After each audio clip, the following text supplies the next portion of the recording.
Hi, it's David Jennings here from Melbourne SEO and Video, and I've got a video that I think is going to be incredibly important for you because it's talking about one of the biggest competitive advantages that we have in our business. And I'm actually going to get a good friend of mine who's built a business up to 23 million in turnover over the past 2 years with well over 320 staff. Is that about right? 350, I think it is. 350. And I got to know Mike actually because I've been outsourcing and building up virtual teams in the Philippines now for be close to about 8 or 9 years. And a friend of mine actually recommended I go on one of Mike's tours. Mike has these tours where he goes around the Philippines and has a look at different BPOs, which we'll talk a little bit about in this video. And I thought to myself, oh, I know all of this stuff. Why do I need to do that? But he really strongly recommended that I went on it, and I did. And I'm so glad that I did because it kind of opened my eyes and got me looking at outsourcing and building virtual teams in a completely different way. So that's what I wanted to get Mike to talk about in this video. So firstly, Mike, thank you so much for making the time. Great to be here. Perhaps we can start off if you can tell me just a little bit about your business.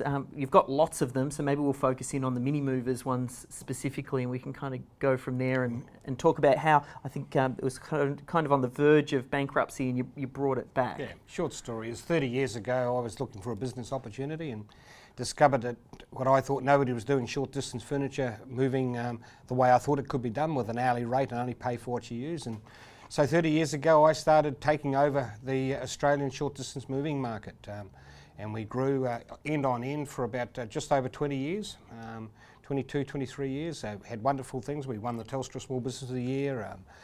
It was a beautiful business, sole prop, just good, highly profitable, and everything was going well. And then when the GFC hit, then we had a big downturn and we got into all sorts of strife, you know. When the GFC hit mini movers, we were moving 1,000 house loads a week in Brisbane. We'd spread through the other major cities and we're growing rapidly down there. And when you've got that share of the market and the market contracts, and it did contract by about 60% in a 2 or 3 month period, it gets pretty evil and things go backwards. And I had corporatised the business at the time. I had a CEO and a non-exec board in place. They did the best they could with what they had. The world had changed a lot on them though, and they kept running fairly slowly trying to study it. And after about 12 months of borrowing money and to prop it up and doing things like that, I decided to take back over the reins and try and save my business, which I did. What were some of the challenges that were going on in the business? Like how was it when it was quite sick at that point in time? Well, when I went back in, there were three problems. One is there had been a massive reduction in the market size, so getting work was a big issue. There was also, and it happened almost at the same time as the GFC, there was a big change in consumer behaviour. In 2007, we spent $1.2 million in the Yellow Pages book. Within a 2 or 3 year period, that money just wasn't working anymore. It all went online, of course. And the third thing was, of course, our staff internally had become very disorientated. They went from a wonderful, thriving company, winning awards, everything's great, massive overtime, good pays, to suddenly no overtime, the pays are small, people are losing their jobs and all sorts of things. So the three challenges were market share, changing the way we can market the company as well, and geeing up the troops. Yeah, and once you identified what the issues were, what things did you start to put in place to kind of bring it back to life? And I know it's a bit of a pointed question. I'll share something at the last board meeting. The very last board meeting, I said, look, what I'm going to do is I'm going to address these three issues, and the way I'm going to address them is I'm going to try 20 or 30 things. I'm sure of the 20 or 30 things that I try, something's going to work, which was my having a go at the board as it was exiting the company, saying, you guys have been trying one thing at a time, it's been too slow. I'm an entrepreneur, I'm going to try everything. I don't know what's going to work or not, and basically I do what works. And one of the things that I did, of course, is start offshoring. I had I'd done a 3-year program, master's program in entrepreneurship at MIT in Boston, USA, and I had become reasonably globalised. I knew a fair bit about globalisation. I had been to looking at outsourcing, which is big corporate companies moving structured processes to India and places like that. I'd gone and studied that. So it made sense to me that I should explore trying to lower my overheads, given I had red ink and people losing their jobs, by moving back office processes up to the Philippines. And that's what I decided to do, and that was the one that really hit pay dirt and turn the company around very quickly. I mean, this is probably something that would resonate for a lot of business owners. I think the cost of wages, particularly here in Australia, is probably, apart from maybe rental space if they've got a retail shop front, is going to be one of their biggest expenses that they carry in the business. Yeah. So people hear this idea of offshoring and they think, oh, you know, this is going to be the holy grail. And then they kind of move into it and then they come up against a whole lot of challenges.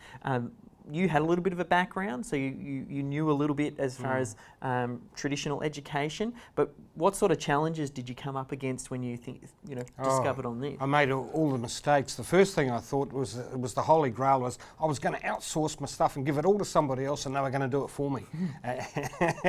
And boy, did I discover that doesn't happen. It particularly doesn't happen when you go overseas. I think if you're going to outsource and you think you outsource it in Australia, certainly outsource small processes to specialised businesses, just like yours is very much the done thing.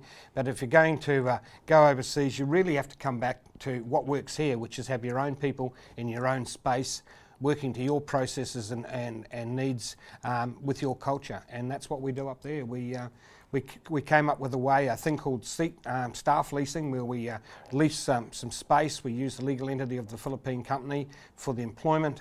We select and employ our own people. We train them, we teach them what to do, and they're our people in our space doing it our way, and that works wonderfully. And the wages are hugely different. Look, an administration worker in the Philippines, in Manila, an administration worker in Manila working for the Philippines government or a large corporate company is on $45 per week, and they have university degrees. They're educated in English, and they're pretty smart and they want a job. And $45 a week. If they're working in the BPO industry, which is the offshoring industry, which is a very, very big industry up there, we're paying them $125 a week. That's what they get paid, of course, and that's a huge difference. Yeah. A really big difference. One thing that pops up, which I think is quite interesting, because we've been building virtual teams for quite some time, particularly in the Philippines. We've had some great success over there, and I agree 100%. The way to do it is to get team members that are part of your team and they work for you exclusively. Something that seems to pop up and some people have an objection to is, are we just shifting local jobs offshore, and how's that going to harm business locally? Like, are we really supporting Australia? Well, get interested to hear your thoughts. I can share with you, it's considered that in the next 5 to 10 years, 1 million jobs is going to go overseas in this manner. But listen, this is a massive change, and we've always been in massive change. Massive change happened 100 years ago when the motor car came along and wiped out the horse and cart industry. And massive change happened 30 odd years ago when China came along and wiped our manufacturing industry out. And this is just another change just like that. And you've either got to adopt and go with it, because if you stand and stare and do nothing, you're going to go under. And don't forget, I went up there. When I went up there, I was in financial strife. The bank had shut me down. They weren't going to loan me any more money. I seriously thought I was going to go bankrupt. And the only way out that I could see was to put my back end up there. And by doing that, it's just saved the company. We saved 300 jobs. We're now back into growth. We're employing lots of Australians moving the furniture. We're very proud of doing that. And that wouldn't have happened if we didn't have the back end in the Philippines.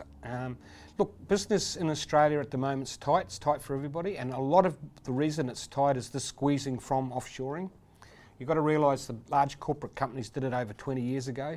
Now, in the last 5 or 6 years, with cloud-based solutions and stuff like that, smaller micro businesses can do it now as well, and it's just going to squeeze everything back, and you've just got to go with that flow. And I'm sure that Australia's going to thrive and grow out of this very well, because the smart people like you and me are now got businesses over there selling product to other countries, which some of my other businesses are doing, and that money comes back to Australia, which is a good feed. So there's two sides of the coin.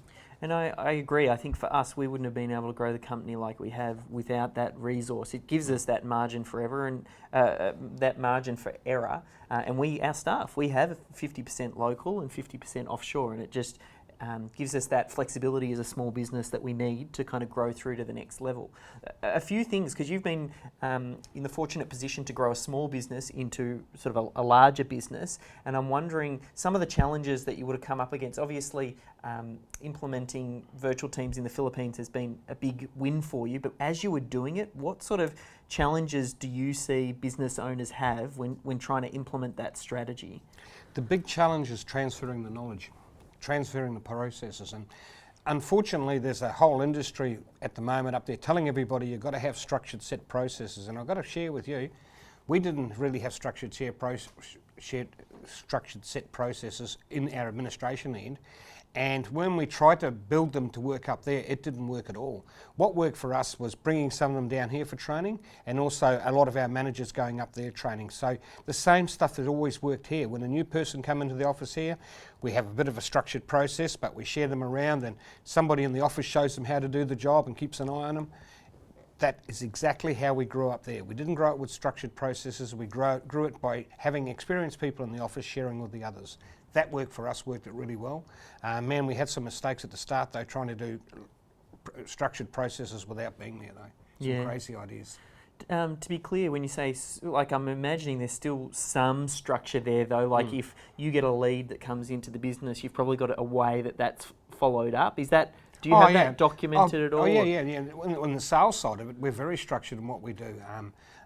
In fact, we have half a sales team that works on set structured scripts, and the other half of the sales team works on what we call dot points, which is just the whole things they have to talk to the customer while they're having a conversation.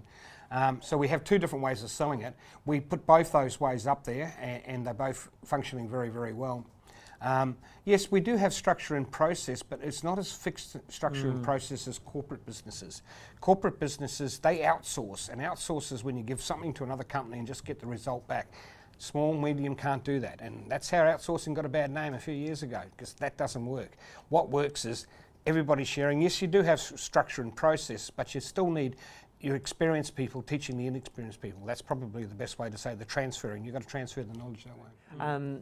As far as the businesses, because you've got Mike's Manila's tours where you take business owners over and you have a look at some of the opportunities that are over there. Yep. Where do you see some of the business owners going wrong when they're looking to get started? I think just going on the tour is a great idea to open your eyes to the possibility. But when they're actually getting started, where do they go wrong, and what are some ways that someone can get started on the right track? Yeah, look, it's a matrix of what you want to do. You can still have one or two people up there quite easily, and you can grow it up to a team. You can, when you get big, move out and incorporate. So you need to be in some sort of facility where you can have the freedom to do that.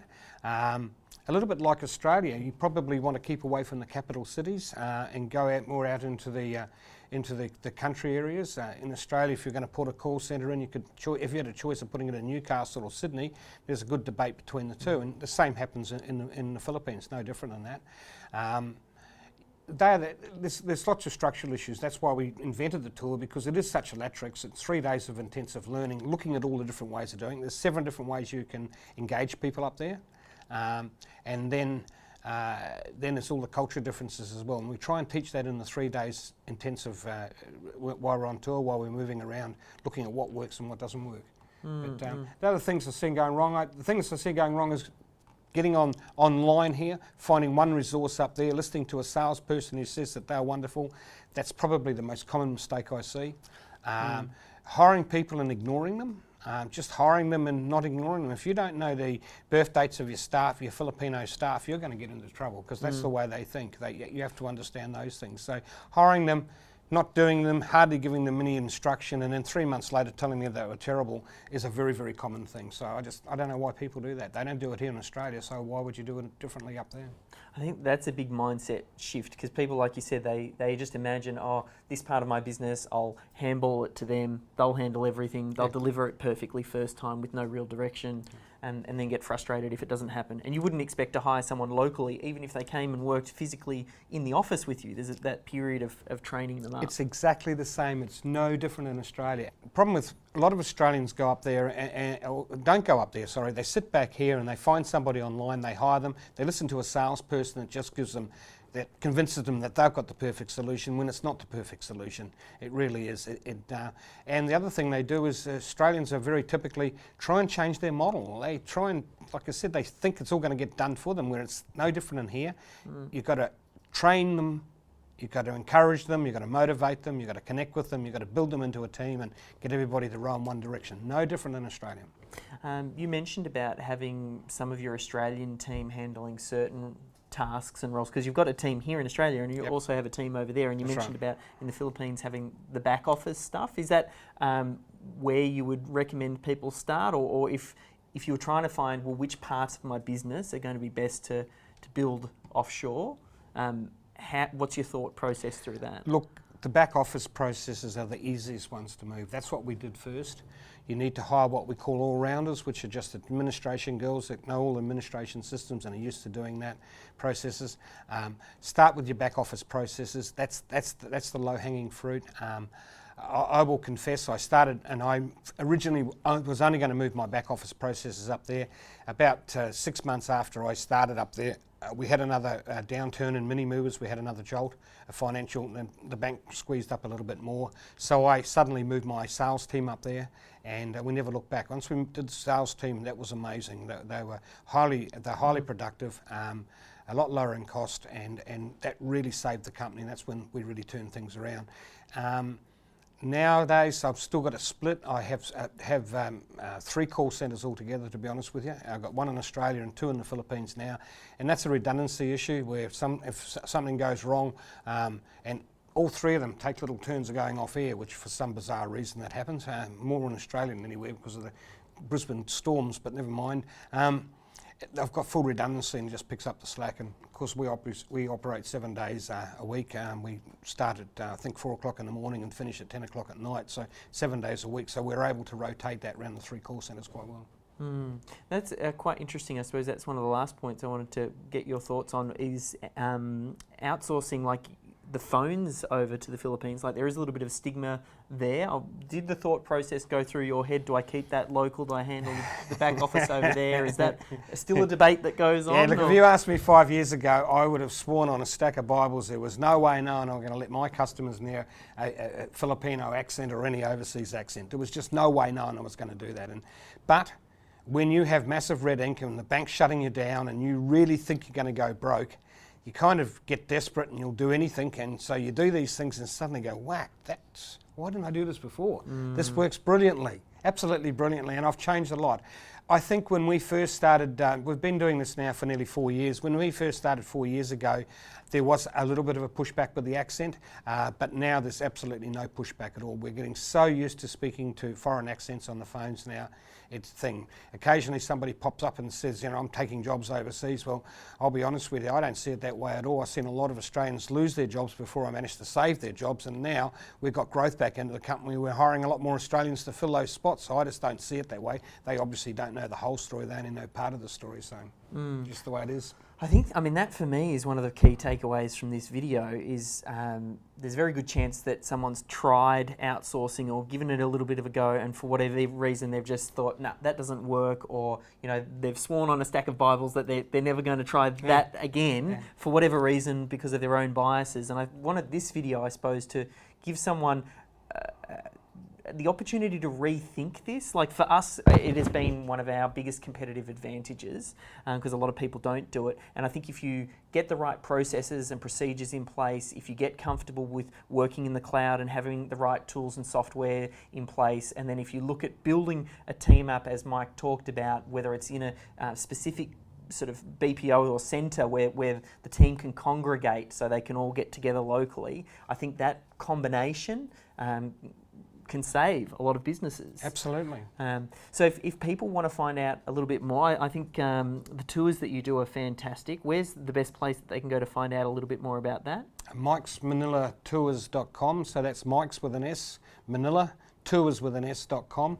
And just go in there, it's all there, and fill out the form and we'll get back to you.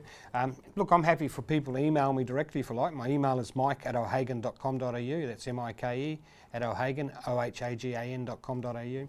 I'm more than happy to talk to anybody about it. It's saved my company, it opened my eyes, and now I'm teaching others to do it. I think it's the future of Australia, I think it's the future of business. I think if you don't get involved in this, you're going to get left behind, so that's the way to go. Yeah. I think for us, as I said, I can't endorse this idea of building virtual teams enough. It's been huge for us, and even though we run an SEO and a video company, like that's our primary 2 things, we have some home study courses that we put together solely on our systems and processes for building virtual teams, because we believe in it that much. So if you want to find out more about those, you can head over to melbourneseoservices.com. But it's that perfect match between finding the right people, getting the right processes in place that I think will have a huge impact on your business. So thank you so much for your time. Very good, thank you. And we'll talk to you soon. And we'll see you up there one day. Thank you.